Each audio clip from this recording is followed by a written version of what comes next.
The mother resumed her easy position against the cushion, while the son took place on the divan, his head in her lap. Both of them, looking out of the opening, could see a stretch of lower housetops in the vicinity, a bank of blue blackness over in the west which they knew to be mountains, and the sky, its shadowy depths brilliant with stars. The city was still. Only the winds stirred. "Amrod tells me something has happened to you," she said, caressing his cheek. "When my Judah was a child, I allowed small things to trouble him, but he is now a man. He must not forget," her voice became very soft, "that one day he is to be my hero." She spoke in the language almost lost in the land, but which a few, and they were always as rich in blood as in possessions, cherished in its purity, that they might be more certainly distinguished from Gentile peoples, the language in which the loved Rebekah and Rachel sang to Benjamin. The words appeared to set him thinking anew. After a while, however, he caught the hand with which she fanned him, and said, "Today, O my mother, I have been made to think of many things that never had place in my mind before. Tell me first, what am I to be?" "Have I not told you? You are to be my hero." He could not see her face, yet he knew she was in play. He became more serious. "You are very good, very kind, O my mother. No one will ever love me as you do." He kissed the hand over and over again. "I think I understand why you would have me put off the question," he continued. "Thus far my life has belonged to you. How gentle, how sweet your control has been. I wish it could last forever, but that may not be. It is the Lord's will that I shall one day become owner of myself, a day of separation, and therefore a dreadful day to you. Let us be brave and serious. I will be your hero, but you must put me in the way. You know the law. Every son of Israel must have some occupation. I am not exempt, and ask now, shall I tend the herds, or till the soil, or drive the saw, or be a clerk or lawyer? What shall I be? Dear, good mother, help me to an answer." "Gamaliel has been lecturing today," she said thoughtfully. "If so, I did not hear him." "Then you have been walking with Simeon, who, they tell me, inherits the genius of his family." "No, I have not seen him. I have been up on the marketplace, not to the temple. I visited the young Masala." A certain change in his voice attracted the mother's attention. A presentiment quickened the beating of her heart. The fan became motionless again. "The Masala," she said. "What could he say to so trouble you?" "He is very much changed." "You mean he has come back a Roman?" "Yes." "Roman," she continued half to herself. "To all the world the word means master. How long has he been away?" 5 years. She raised her head and looked off into the night. "The heirs of the Via Sacra are well enough in the streets of the Egyptian and in Babylon, but in Jerusalem, our Jerusalem, the covenant abides." And, full of the thought, she settled back into her easy place. He was first to speak. "What Masala said, my mother, was sharp enough in itself, but, taken with the manner, some of the sayings were intolerable." "I think I understand you. Rome, her poets, orators, senators, courtiers, are mad with affectation of what they call satire." "I suppose all great peoples are proud," he went on, scarcely noticing the interruption. "But the pride of that people is unlike all others. In these latter days it is so grown the gods barely escape it." "The gods escape," said the mother quickly. "More than one Roman has accepted worship as his divine right." "Well, Masala has always had his share of the disagreeable quality. When he was a child, I have seen him mock strangers whom even Herod condescended to receive with honors, yet he always spared Judea. For the first time in conversation with me today, he trifled with our customs and God. As you would have had me do, I parted with him finally. And now, oh my dear mother, I would know with more certainty if there be just ground for the Romans' contempt. In what am I his inferior? Is ours a lower grade of people? Why should I, even in Caesar's presence, feel the shrinking of a slave? Tell me especially why, if I have the soul and so choose, I may not hunt the honors of the world in all its fields. Why may not I take sword and indulge the passion of war? As a poet, why may not I sing of all themes? I can be a worker in metals, a keeper of flocks, a merchant. Why not an artist like the Greek? Tell me, O my mother, and this is the sum of my trouble, why may not a son of Israel do all a Roman may? The reader will refer these questions back to the conversation in the marketplace. The mother, listening with all her faculties awake, from something which would have been lost upon one less interested in him, from the connections of the subject, the pointing of the questions, possibly his accent and tone, was not less swift in making the same reference. She sat up, and in a voice quick and sharp as his own, replied, I see. From association Messala, in boyhood, was almost a Jew. Had he remained here, he might have become a proselyte. So much do we all borrow from the influences that ripen our lives. But the years in Rome have been too much for him. I do not wonder at the change. Yet, her voice fell, he might have dealt tenderly at least with you.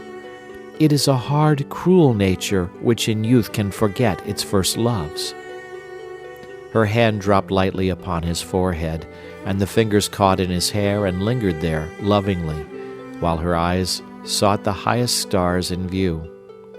Her pride responded to his, not merely in echo, but in the unison of perfect sympathy. She would answer him. At the same time, not for the world would she have had the answer unsatisfactory. An admission of inferiority might weaken his spirit for life. She faltered with misgivings of her own powers.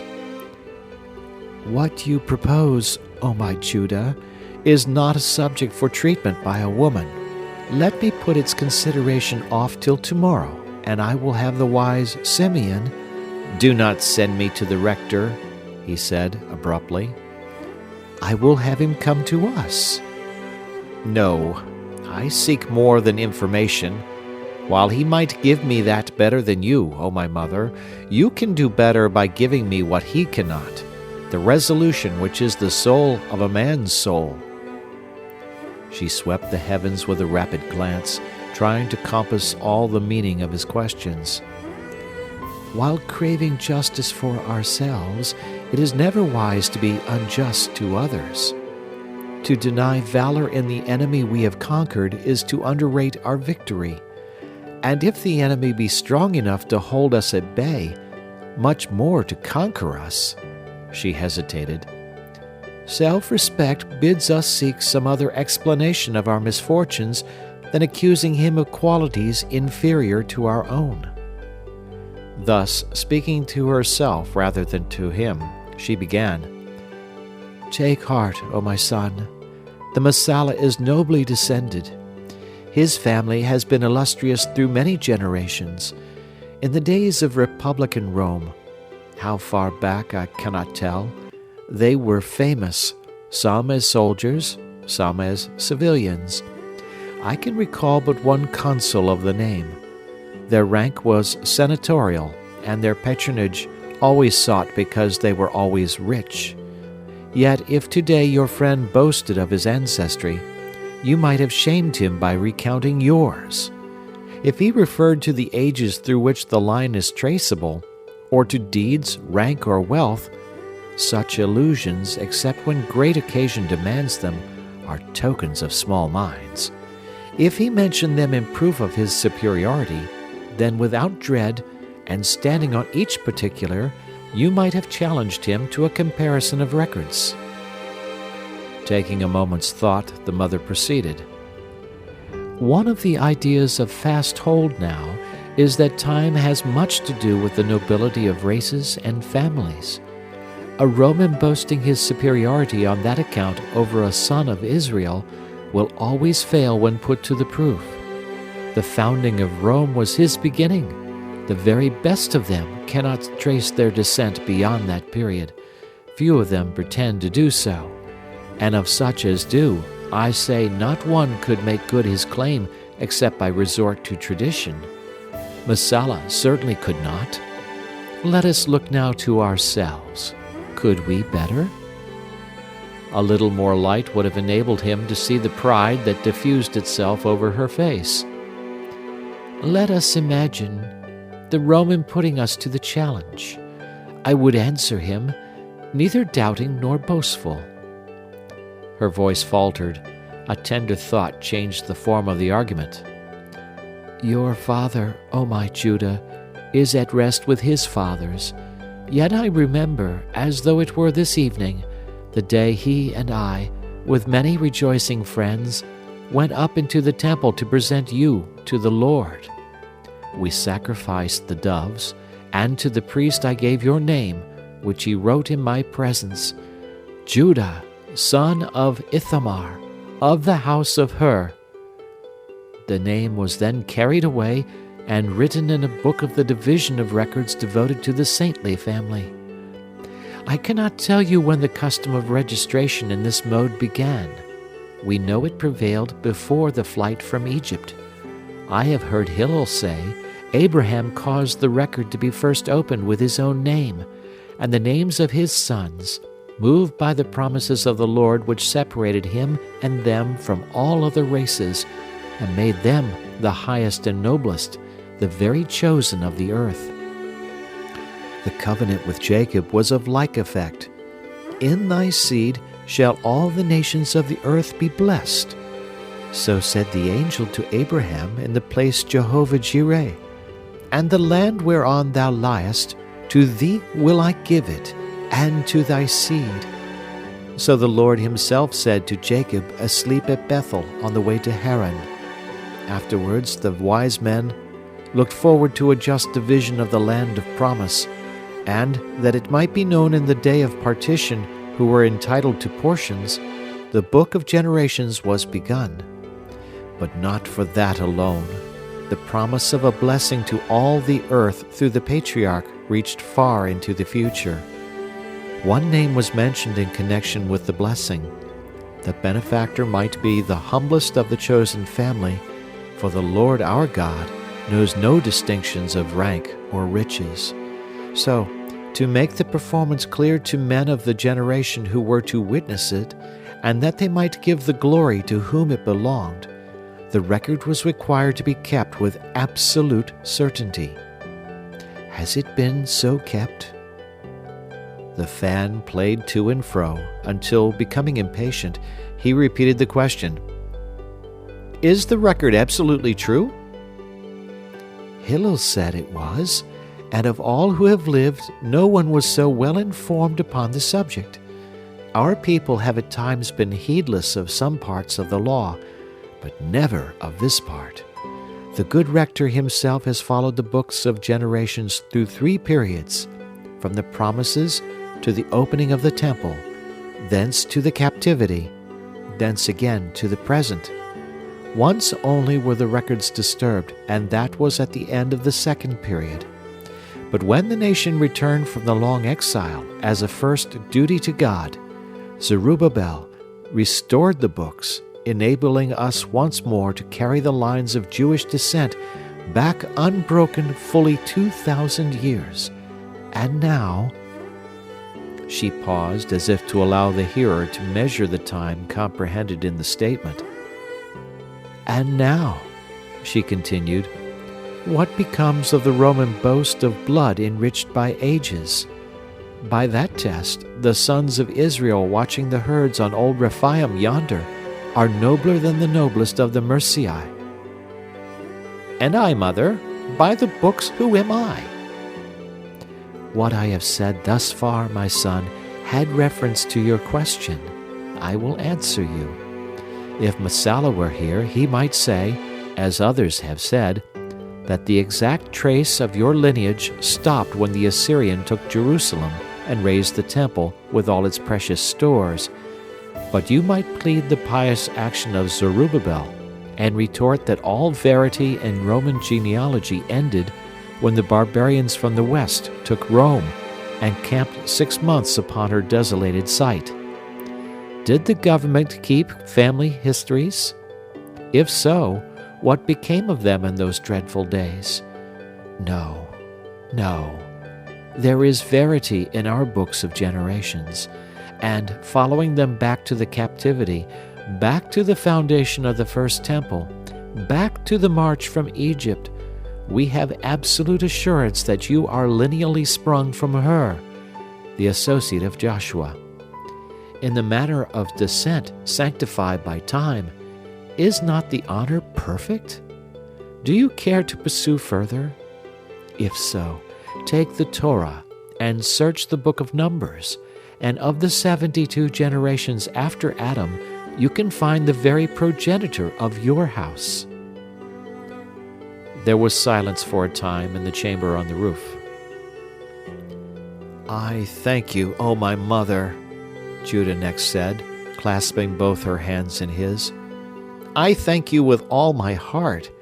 I was right in not having the good rector called in. He could not have satisfied me more than you have.